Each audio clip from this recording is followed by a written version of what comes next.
সৰু সৰু অভ্যাসবোৰে জীৱনৰ সমস্যাবোৰ সমাধান কৰাত সহায় কৰিব পাৰে। আজি তেনেকুৱা 7টা অভ্যাসৰ বিষয়ে আলোচনা কৰা হৈছে, যিয়ে আপোনাৰ দৈনন্দিন জীৱন সুস্থিৰ আৰু সুখী কৰিবলৈ সহায় কৰিব পাৰে। 1 নম্বৰ, দৈনিক পৰিকল্পনা কৰক। প্ৰতিদিনে আৰম্ভণিতে 10 মিনিট সময় লৈ আপোনাৰ দিনটোৰ কাৰ্যসূচী পৰিকল্পনা কৰক। এখন লিষ্ট বনাওক আৰু আগতীয়াকৈ সকলো কামৰ তালিকা প্ৰস্তুত কৰি ৰাখক। এই অভ্যাসে কামবোৰ সময়ত সম্পূৰ্ণ কৰিবলৈ সহায় কৰিব আৰু মূৰৰ ওপৰত থকা চাপবোৰ আঁতৰাই ৰাখিব। 2 নম্বৰ, মেডিটেশ্যন আৰু মনন। প্ৰতিদিনে 10ৰ পৰা 15 মিনিট মেডিটেশ্যনৰ কাৰণে সময় লওক। এই সময়ত ধ্যান কৰক, দীঘলকৈ উশাহ লওক অথবা শান্তিৰে বহি থাকক।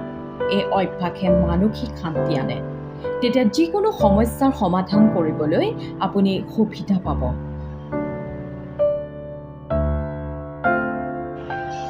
3 নম্বৰ, নিয়মিত ব্যায়াম। দৈনিক 30 মিনিট ব্যায়াম কৰা অভ্যাসৰ লগতে আপোনাৰ স্বাস্থ্যকৰ খাদ্য গ্ৰহণ কৰক। সুস্থ শৰীৰ, সুস্থ মনৰ মূল মন্ত্ৰ। নিয়মিত ব্যায়ামে আপোনাৰ দেহৰ এনাৰ্জি বঢ়াই দিয়ে আৰু মানসিক চাপ কমায়।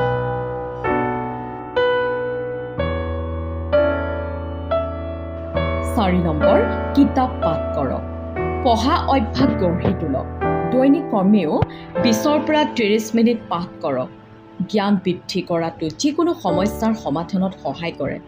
ই আপোনাৰ চিন্তাধাৰা উদ্দীপ্ত কৰে আৰু নতুন ধাৰণাসমূহৰ বিকাশ ঘটায়।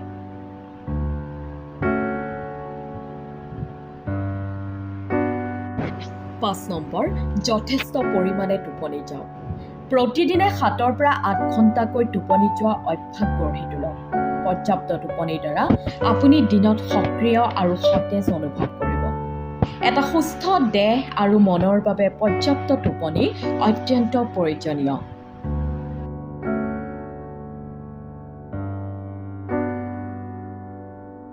6 নম্বৰ, পজিটিভ চিন্তা আৰু কৃতজ্ঞতা প্ৰকাশ। প্ৰতিদিনে 5 মিনিট সময় লৈ আপোনাৰ জীৱনত কি ভাল হৈছে সেয়া চিন্তা কৰক আৰু কৃতজ্ঞতা প্ৰকাশ কৰক। ই আপোনাৰ মনৰ ওপৰত ইতিবাচক প্ৰভাৱ পেলাব আৰু জীৱনৰ প্ৰতি ধনাত্মক দৃষ্টিভংগী বিকাশ কৰিব।